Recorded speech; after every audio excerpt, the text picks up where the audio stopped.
general, picks on either side are exactly the same. Both supports picked, both junglers picked, and both solo lanes picked. So now for the bans, it could be some more solo laners like that Yasuo, or we could be seeing some priorities on the marksman.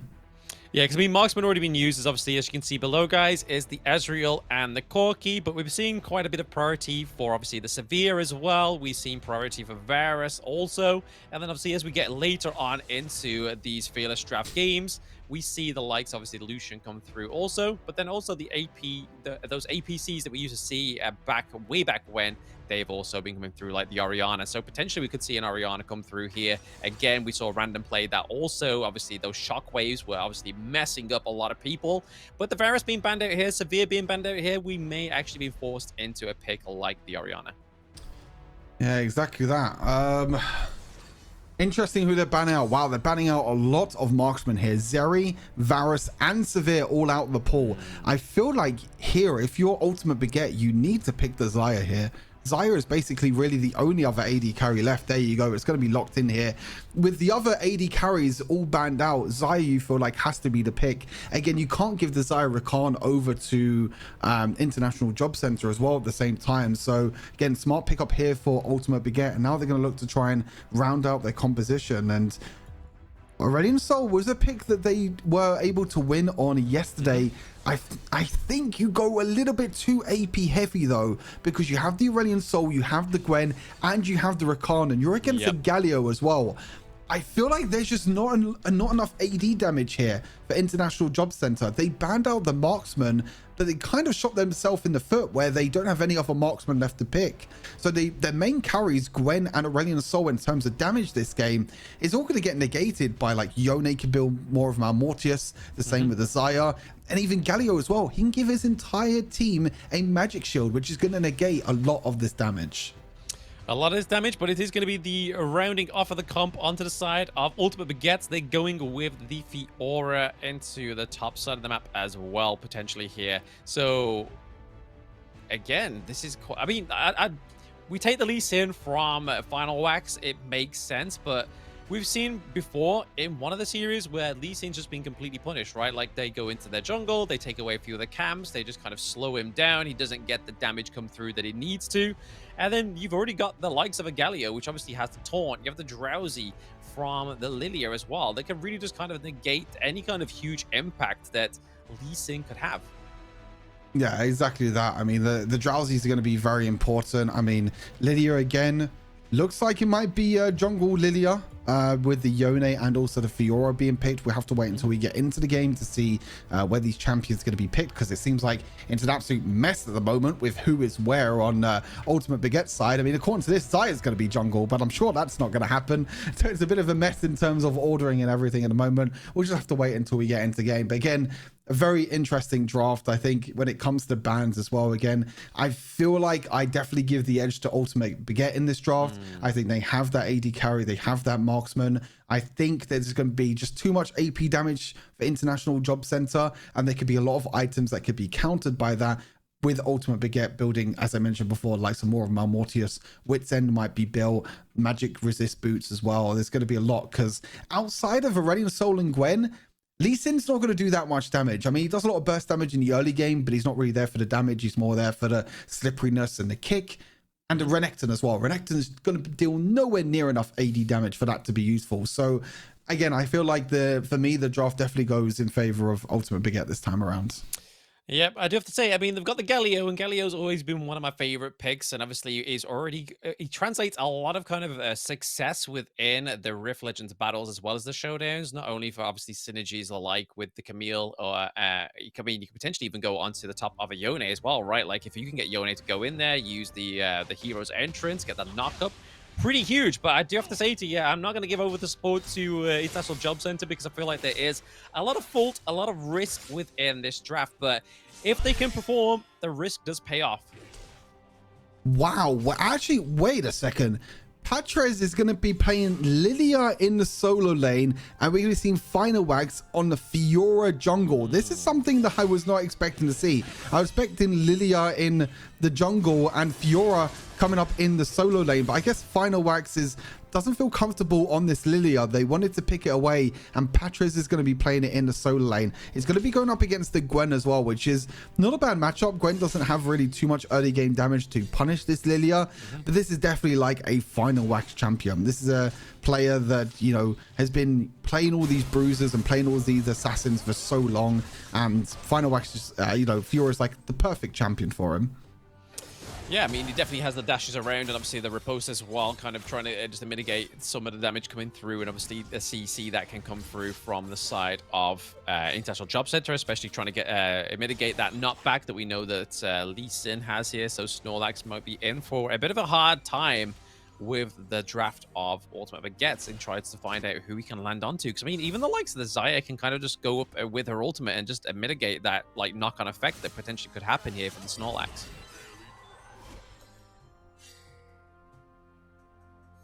A slow early game to start things off here. You're seeing Final Wax here also going for Fleet Footwork as his rune choice.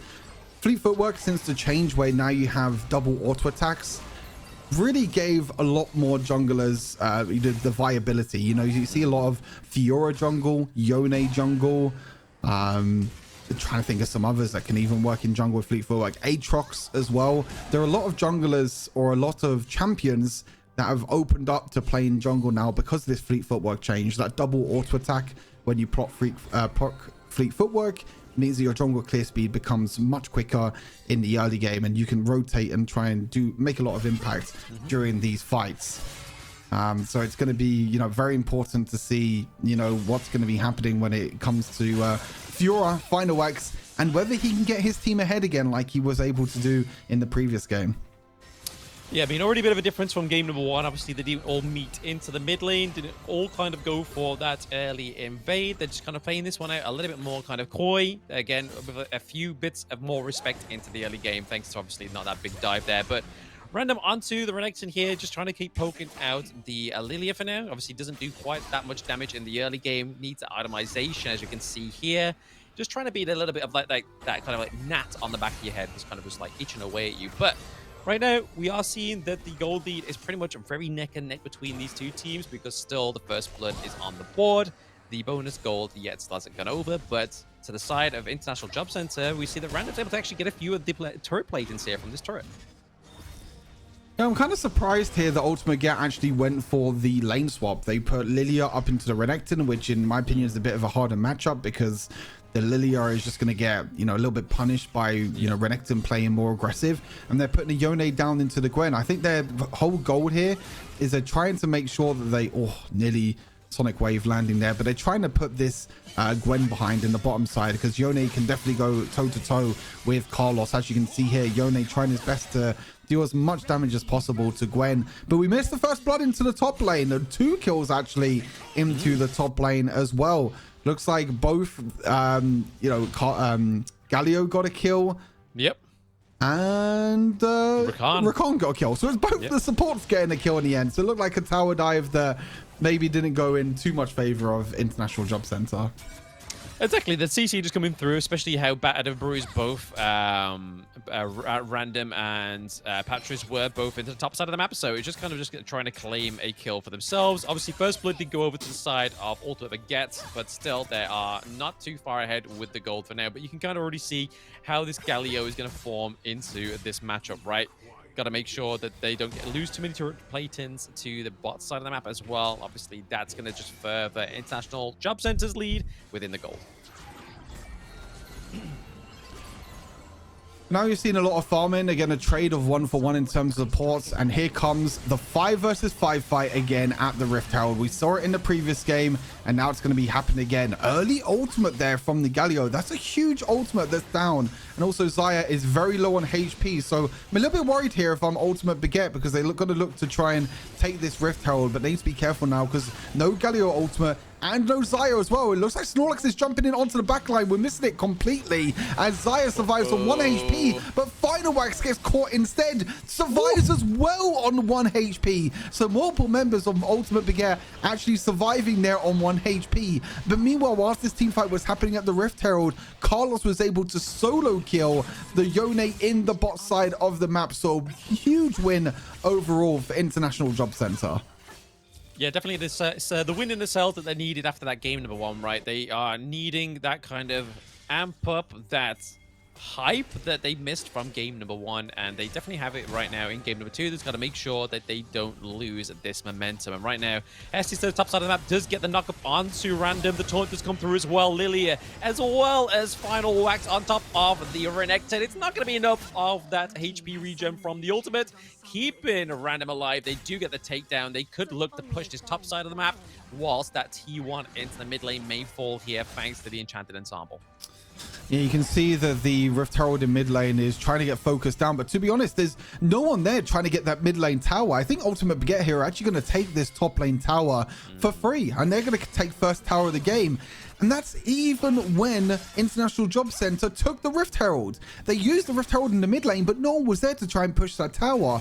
There was multiple people in that mid lane. It was only Xayah defending it. So they could have easily taken that mid lane tower and just traded top lane tower for mid lane tower, which would have been very worth for International Jobcenter. But Ultimate Baguette, again, focusing Random. Look at him, 0-3 right now. The focus in the last 2 games from Ultimate Baguette has been shut down Random and make sure that he cannot run over this game. He knows that they know that Random is one of the big standout players here for International Jobcenter, and they're just not allowing him to breathe in this game. They're just keep on ganking him over and over again. He's just not getting any time to rest. Yeah, exactly. I mean, it's pretty harsh onto Random, to be honest, because I mean, he's definitely feeling the full brunt of Ultimate Baguette into the top side of the map. But hey, when you got a player so good as Random, I mean, it's a little bit of a backhanded compliment in a way. Like, hey, we keep diving in, we keep doing a lot of depth kills onto him, but we need to do it. If we don't, if we leave him alone, he's going to get the lead that he needs for his team. Quick look at the items on the bottom of your screen. Very surprised here that Yone, the pick might be played in the mid lane here. Ultimate comes on through. Nice dodge away from Snorlax as well. The kick away just to make sure he lives. Yone might actually just die. He just gets chain CC'd into death. The Lee Sin kick into the Rakan charm as well. Really nice pick off there. Unfortunately, the Yone being caught out there with a bit of a too aggressive dive. And now Snorlax is going to go into mid lane. Has to force out the Xayah ultimate in the end. But one thing I wanted to mention is that I'm very surprised that Ultimate Baguette, you know, the Yone and the Galio both focusing on building plated steel caps over the Mercury treads, as there seems to be another pick in this bot lane as well. Suddenly, International Jobcenter are finding picks across the map. The Galio goes down. They're trying to go onto Lilia as well, but the sleep comes through. The 3-man sleep. Final Wax is going to try and clean up this whole fight. He's trying his best here to try and take down the Aurelion Soul. Rakan just jumps forward. He goes down. Aurelion Soul goes down as well. It's a double kill for Final Wax. Random's going to try and come on through here to try and clean up, try and clear Final Wax. He baits the parry out early, and Random takes the shutdown. Crazy fights and crazy skirmishes happening across the map, but overall, it's an even trade again. We're looking at even gold across the map. Yone being caught into the mid lane. Snorlax forcing out the flash from the Yone, but he's able to survive. Final Wax, though, again, look at his gold. Look at the kills on this player's board. Final Wax, again, looking to be the main character in this team.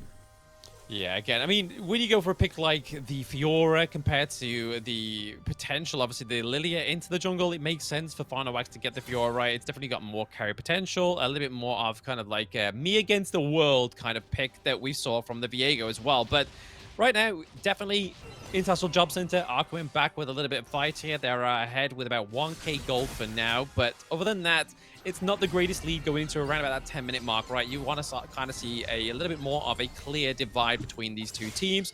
If they really want to have that kind of early, that just better off mid to late game for themselves. Oh, Yone being caught here, though, into the bot side. Galio ultimate comes on through. Heste might also be caught as well, though. He does need to be a little bit careful. Final Wax was trying his best there to try and trade back in terms of kills, but not going to be able to, unfortunately. Great pick off again by International Jobcenter. And it seems like the story of this series so far has been who is going to be able to get the picks on the side lanes. It looks like Final Wax this time around is going to try and get the pick on that Aurelion Soul. Great kill by Final Wax. Random might be trying trying to get the trade-off. Oh my god, he's playing Ring Around the Rosies with him. Final Wax, don't do this to me, please. What's going on? The cameraman's lost control. I want to see the Ring Around the Rosies between Final Wax and Random. He lives. Final Wax is like, nope, I'm going left, I'm going right, I'm going up, I'm going down. Absolutely crazy here for Final Wax. Again, getting another kill onto the Redding Soul and surviving in the enemy jungle. Yeah, I feel like Final Wax was just doing like a GTA code for like the PlayStation 2 or something. He was just like up, down, left, right. He's just trying to get out of there. But there we go. Patris gets taken down. So they do get something for the side of International Jobcenter, but it was played very eloquently there by Ultimate Baguette, because obviously as everything was going on down to the bot side of the map, we saw obviously that Xayah was getting that push into the mid lane, obviously securing that T1 as well. Very crucial for both of these teams. Ultimate Baguette's mid lane looked pretty low because obviously it did face the brunt of the Rift Herald, but somehow Ultimate Baguette's come out on top here. Gotta watch out though. Snorlax almost getting caught by that taunt, but it's able to get out of there just in the nick of time. Exactly that. Snorlax going to be jumping away here, but again, Snorlax is pretty far behind here in terms of the jungle gold. If we look at the gold across the rest of the boards, Gwen, about 300 gold up at the moment towards the Lilia. Yone, though, falling really, really far behind. I'm actually really surprised with how much Renekton and how much Random is still able to keep up. He was 0-3 with the least amount of gold on his team. Now he has the most gold on his team. So I was talking about how there's a lot of like AP damage on the side of International Jobcenter, and Renekton might be not be able to do too much. Now he has the most gold on his team, so now it's going to be very scary to try and, you know, do something against this Renekton that's going to be jumping on your face. Yeah, no jumping on in the face. I mean, hopefully it's still consensual between these two teams if anyone is jumping on anybody's face. But we are going to get into about the, still 1K territory between the gold right now, between these two teams. So it's fine line. Like, there's no kind of, like, balance in, like, being tipped over by either of these teams. So no clear lead. It could still all change by the top of the hat, but right now, Hesty is trying to just get the knock-up onto Shio, or at least trying to just push him away, zone him out of this mid lane. Trying to just maybe potentially try and bait out this Baron Nashor here. Are they trying to pull in Ultimate Baguette? Yeah, it's like Yone is going to look for the flank. Look at the Yone TP in the backline as well. He's trying his best to get onto the Iranian Soul. Sleepy comes through as well from the Iranian Soul, but there's no follow-up yet at the moment. It is a 2-for-1 trade in favor of Ultimate Baguette. They're going to look to try and go back here, but that Yone TP might have been absolutely huge into the backline. Unfortunately, couldn't find the right angle to get onto the Iranian Soul. You can see that Yone, every single time that he joins this fight, he wants to try and focus on that Iranian Soul, but now the Baron Nashor has been started. They're going to try and turn this around here. Final Wax needs to be careful. He is pretty low on HP, but Ultimate Baguette stop the Baron Nashor from being taken down. They do their job, and actually, Carlos is actually staying on the Baron here. They're keeping the Baron healthy enough, and maybe they might even look for the Baron themselves. They know that Fiora is very low. Fiora actually going back to base, but no, surely not. No, they're taking too much damage themselves. I was a bit worried there for a second. I was like, whoa, like International Jobcenter, what are we doing? Like, we're taking Baron underneath their noses for free? Like, that nearly got completely out of hand, but overall, a win for Ultimate Baguette in terms of the team fight, but International Jobcenter doing very well to stop Ultimate Baguette from taking down the Baron Nashor. Yeah, I feel like if they were to take down the Baron Nashor onto the side of Ultimate Baguette, then it would pretty much sign out this next game, right? I mean, they already have the loss into the mid lane, which could be crucial for them, but right now, getting charmed is going to be Patris here, getting a 3v1 dive. It's going to be the kill going over to Shale. Hestes go in. He does get the knock up. Is he going to be able to get the taunt? Snorlax has to get out alive, but now Roberto coming in. Carlos getting the damage onto Hestes. Hestes goes down. It is Final Wax just trying to poke out, do a lot of damage. Random trying to get a bit of payback for that early game. Final Wax looking pretty low. The Ignite comes onto him. He's able to get out alive just by a little bit of help. But into the back line once more is Carlos, picking off the Xayah, picking off the Galio, as well as the Yone. This is a full wipe for just for Rakan alone, and they can take the Baron Nashor. Yeah, Baron Nashor is going to be secured here. Great pick again. I feel like, you know, International Jobcenter doing really, really well with their pick comp. They're using that Rakan ultimate every single time. The charm going on through. This time onto Patris, getting caught completely red-handed here in the river. getting caught out, not being able to escape at all, with no flash, no dashes, and no way to escape. The Rakan ultimate on top of this Snorlax with Lee Sin jumping in as well means that, you know, Patra's going down, means that it's a 4 versus 5, and then suddenly it just looks like a completely lost fight here for Ultimate Baguette. And International Jobcenter now with the Baron Nashor. We saw how well Ultimate Baguette was able to use that Baron Nashor in game number 1.